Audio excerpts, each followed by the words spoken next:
One of the last attractions that Walt Disney worked on changed the Walt Disney Company forever with the introduction of audio animatronics. Now it seems like the Walt Disney Company might be coming full circle, as they might be considering putting an audio animatronic of Walt himself in the parks. Let's talk about that on That Park Place.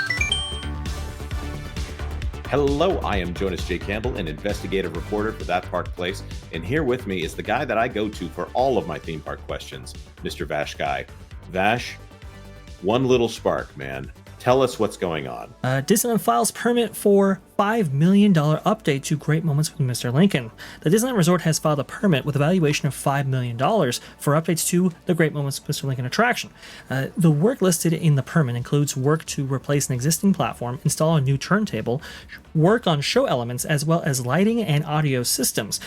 Additional work listed includes mechanical, electrical, and plumbing work. This is fascinating because, well, it was our friend Theme Park Wizard who actually broke this story right here. Now, he did attribute it to the Haunted Mansion initially, and that was corrected, but you can actually see the permit right here listed. It's really fascinating because this is $5 million for what is essentially an attraction that most people skip when they actually visit Disneyland Resort, as sad as that might be right there. It's just not a big driver for attendance. It's not a big driver for vacation packages and so forth.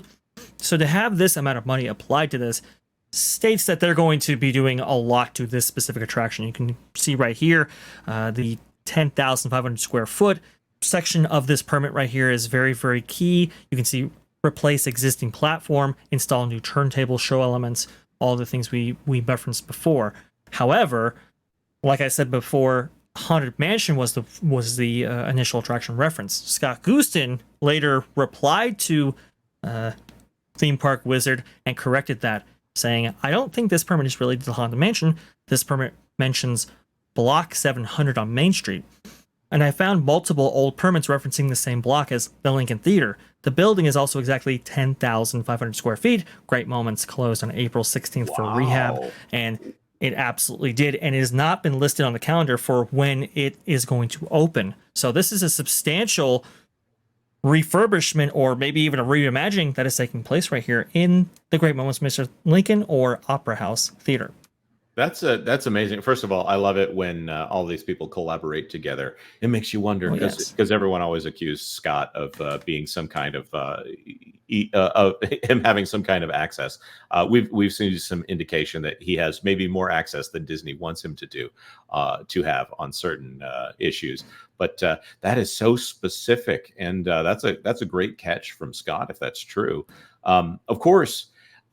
Great Moments with Mr. Lincoln was a revolutionary attraction when it came out, to the point where I think they had to stop guests from throwing things at the animatronic. That's the legend, because people refused to believe that it was actually an audio animatronic and not an actor just doing a little bit of, I'm going to say, stunted motion. Well, a couple of things to note with what you just said right there. We did have Scott Gustin on the Theme Park Universe podcast, interestingly enough, so I've had the pleasure of speaking with him and collaborating with him in the past. Very, very good source indeed. As far as your claim that Lincoln had things pelted at him, that is absolutely true. In fact, when he made his debut at the 1964-65 World's Fair, the pavilion next door was giving out free metal ball bearings, and they would give those out to children as well, who would take them into the Great Moments with Mr. Lincoln pavilion right there, and well, that's where the pelting incident occurred, and I believe Disney asked them to kindly stop giving out metal ball bearings to children. Anyway, when it comes to this right here, first of all, the idea of aiming children with metal ball bearings sounds like people who have not raised kids, but maybe it was just a different time there. I do believe there was an era at Disneyland where you could bring in a fishing pole into Disneyland and go fishing in some of the ponds there. So it used to be a very different kind of park than the one it is today, where they check you for weapons on the way in the door. Oh yes, that is very that is very true right there. And there's some great fishing stories attached to that as well. However, for Great Moments of Mr. Lincoln, yes. So this is a very interesting attraction for multiple reasons, right? Obviously, Walt had a very big obsession with not only Mr. Lincoln himself, but also for the political figures of the time. Really wanted to have a Hall of Presidents type attraction that wouldn't come into being until long after his death in 1971 with the opening of Magic Kingdom, interestingly enough. But with Lincoln, there have been campaigns to maybe remove him from the attraction by management, but then there have also been campaigns by, interestingly, in the 1970s, Republicans who were saying, no, we should keep Lincoln around. We should have good Republican figures that we can look up to, because at the time, Nixon was definitely a key figure right there. And so the company has maintained its presence, and it has gone pretty good. Obviously, we live in a more political charged climate here, and so they're looking for alterations to this attraction, obviously, which is a little bit unfortunate. However, it could be a good thing. When it comes to an audio-animatronic Walt that has been in conversation for a little while here, we've heard rumors that an audio-animatronic of the company's founder might actually be featured in Great Moments of Mr. Lincoln and actually introduce this show. Now, you'll remember that turntables were specifically referenced in that permit.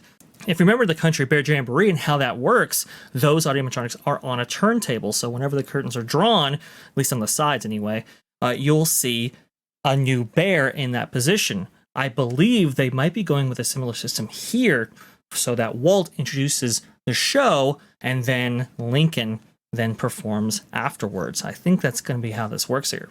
That first of all, that would be amazing. And if they do it with some tact here, there's also the question of which era of Walt Disney do you end up putting in this ride? Are they going to go for that late 1960s version? Or are they going to go for the 1950s version of Walt that ended up on early television? Or are they going to go for the young man, the animator?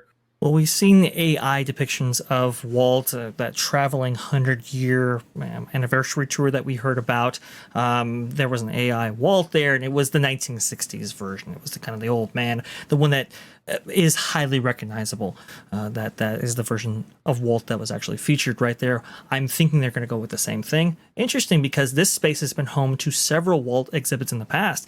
The 1970s, when they were trying to get rid of Lincoln, they did have a kind of one-man's dream or kind of Walt Disney exhibit here. I think his office was replicated for that as well. So Walt has taken up residence in this specific spot before.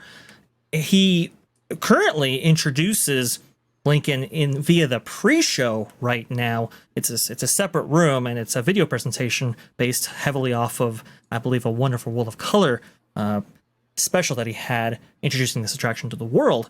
So that's what plays before this. I think this is a natural inclusion to have Walt Disney be part of this attraction. However, how well they'll actually pull off a Walt Disney audio-animatronic, that is going to be up for debate for sure. Right. And of course, Disney purists will question whether or not the current Walt Disney Company really should be putting Walt Disney in the parks. Maybe they'll question the motivations of using Walt's name. Obviously, they have the rights to the Walt Disney name. That is indisputable. It's obviously the Walt Disney Company. But there are those who would say, maybe we can find some on this panel, that might indicate that the current Walt Disney Company is not really worthy of that Walt Disney legacy. But maybe they'll get back to that. I can only speculate. We want to, with that, drop it down to our commenters. What do you think of the current Walt Disney Company, headed by Bob Iger, using a robotic version or a semi-robotic version of Walt himself in the parks? Let us know. Of course, like this video if you like this video, and consider subscribing to That Park Place for all the news that should be fun. Thanks for watching That Park Place News. For more information, consider checking out www.thatparkplace.com. And don't forget to subscribe, share, like, and send this out on your favorite social media accounts.